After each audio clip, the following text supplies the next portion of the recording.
Hello bachcho, let us read this question. The question says if the system of equations 2x plus 3y minus z equals to 0, x plus ky minus 2z equals to 0 and 2x minus y plus z equals to 0 has non-trivial solution x by z, then x upon y plus y upon z plus z upon x plus k is equals to. Now see what is the key concept here. The key concept is अगर आपके पास किसी system of linear equations के पास infinite number of solutions है, infinite number of solutions हैं, अगर किसी system के पास infinite number of solution है तो जो डिटर्मिनेंट होगा कोफिशिएंट मैट्रिक्स का वो किसके इक्वल होता है, दैट इज इक्वल्स टू 0.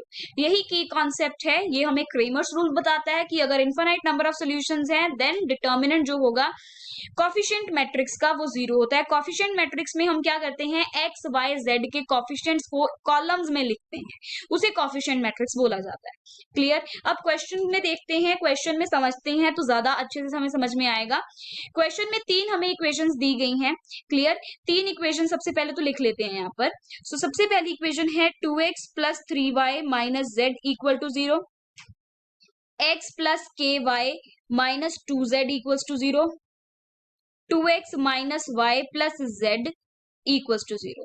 अब ये 3 सिस्टम ऑफ इक्वेशंस के पास नॉन ट्रिवियल सोल्यूशन है. नॉन ट्रिवियल सोल्यूशन मतलब नॉन जीरो सोल्यूशन है, लेकिन अगर आप ध्यान से देखें तो 0 0 0 दैट इज ट्रिवियल सोल्यूशन तो ऑलरेडी इन सिस्टम का, इस सिस्टम ऑफ इक्वेशंस का एग्जिस्ट कर रहा है. सो दैट मींस इसके पास 2 सोल्यूशन हो गए, तो दैट क्लियरली इंप्लाइज कि इस सिस्टम के पास क्या होंगे, इनफाइनाइट सोल्यूशन. इसका मतलब क्या है, इस सिस्टम के पास क्या है, इनफाइनाइट सोल्यूशन. और अगर इनफाइनाइट सोल्यूशन है तो जो हमारे पास डिटर्मिनेंट होगा कोफिशिएंट मैट्रिक्स का वो क्या होगा, 0. अब यहाँ पर कोफिशिएंट मैट्रिक्स फॉर्म करते हैं तो कोफिशिएंट मैट्रिक्स क्या आ जाएगी, 2 1 2 3k minus 1 minus 2 1. This determinant equal to 0. अब मुझे इस डिटर्मिनेंट को सॉल्व करना है तो यहाँ पर क्या आ जाएगा, 2 into this implies 2 into k minus of 2 minus 3 into this will be 1 minus 4 that will be 1 plus 4 that is 5 minus of 1 minus 2k equal to 0. So this implies 2k minus 4 minus 15 plus 1 plus 2k equal to 0. So this implies 4k minus 18 equal to 0. That means k equals to 18 divided by 4 which is 9 by 2. तो k की value 9 by 2 आ गई. k की value जो 9 by 2 आई है उसको हम तीनों equations में, ये जो इसको मान लो this is first, this is second and ये थर्ड, इन तीनों इक्वेशंस में सब्स्टिट्यूट करेंगे. सो क्या आएगा आपके पास, यू विल गेट k की वैल्यू सब्स्टिट्यूट करने के बाद हमें मिलेगा 2x plus 3y minus z equal to 0, x plus 9 by 2y minus 2z equal to 0. ये पहली इक्वेशन से मिला, ये दूसरी इक्वेशन से मिला एंड थर्ड इक्वेशन से आपको मिलेगा 2x minus Y plus Z equal to 0. मान लो ये थर्ड इक्वेशन है. अब हमें यहाँ पर क्या करना है, 1 माइनस 3, 1 माइनस 3 करेंगे तो हमें मिलेगा 4y minus 2z equal to 0. तो यहाँ से क्या आ रहा है, 2y equals to z. Clear. This implies यहां से क्या आ जाएगा, y upon z equals to 1 by 2.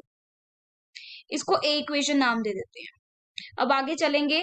आगे हमें क्या करना है, यहाँ पर put z equals to, z की वैल्यू 2y है, हमने अभी लिखा है z is equals to 2y.